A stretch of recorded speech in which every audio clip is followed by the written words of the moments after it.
Madeleine Chapsal, bonjour. Bonjour. Vous publiez un nouveau roman qui a pour titre Brume légère sur notre amour aux éditions Fayard.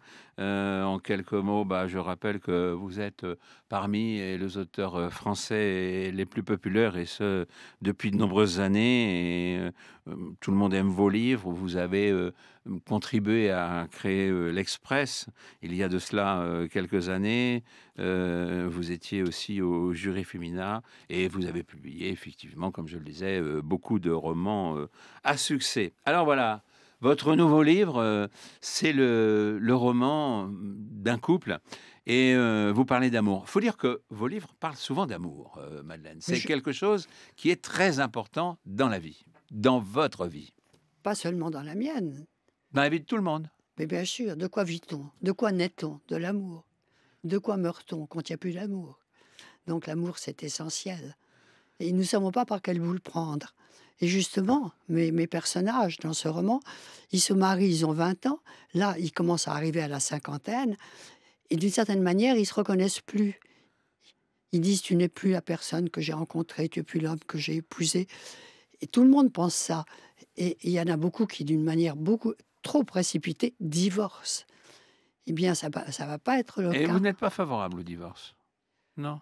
Il faut faire Dans- il faut essayer de bien poursuivre un sûr, petit peu, il faut essayer de voir comment est-ce qu'on peut arrondir les angles, quoi. exactement. Trouver comment on peut continuer dans la même direction en étant différent.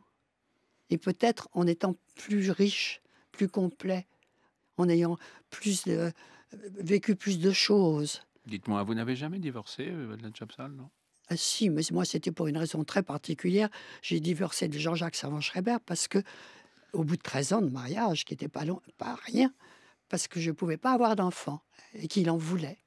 Et il a eu 4 fils qui sont devenus les miens par femme interposée. Et que vous continuez à voir, Absolument. hein, qui sont, quasiment les C'est vôtres. une autre Alors, histoire. bon, dites-moi, c'est une autre histoire, c'est vrai, que vous aviez d'ailleurs, évoquée dans un autre livre.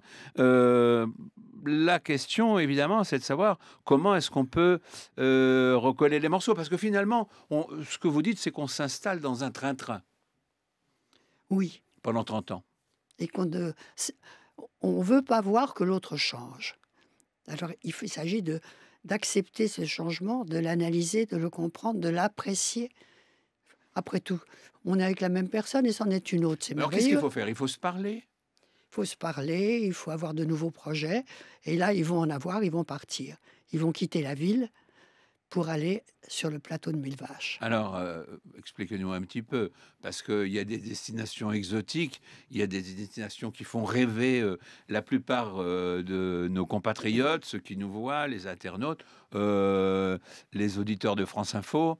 Le plateau des Mille Vaches, est-ce vraiment l'un des lieux qui permet le mieux la réconciliation d'un couple? C'est en Corrèze.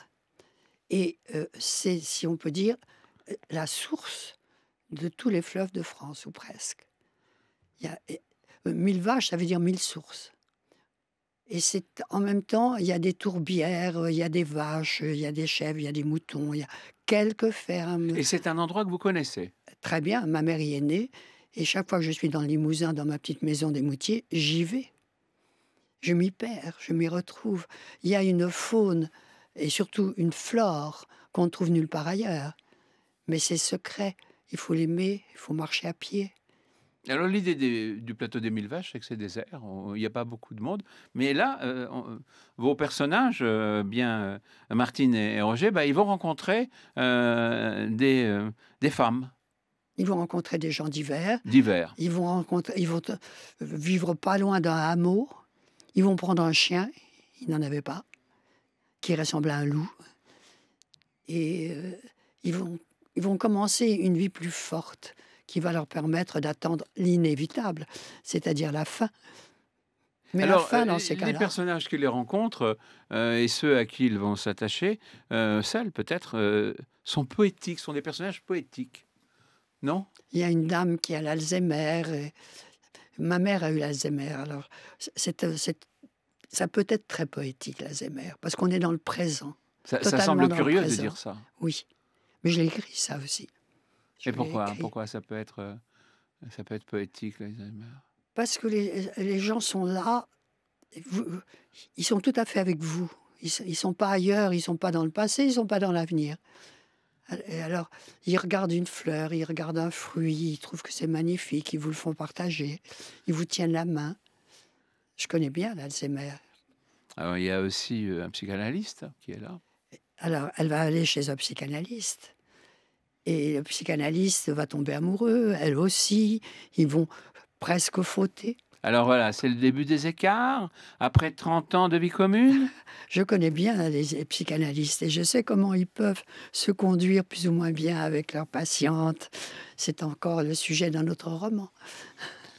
Alors, finalement, les choses vont petit à petit se remettre en place après ce séjour qui leur aura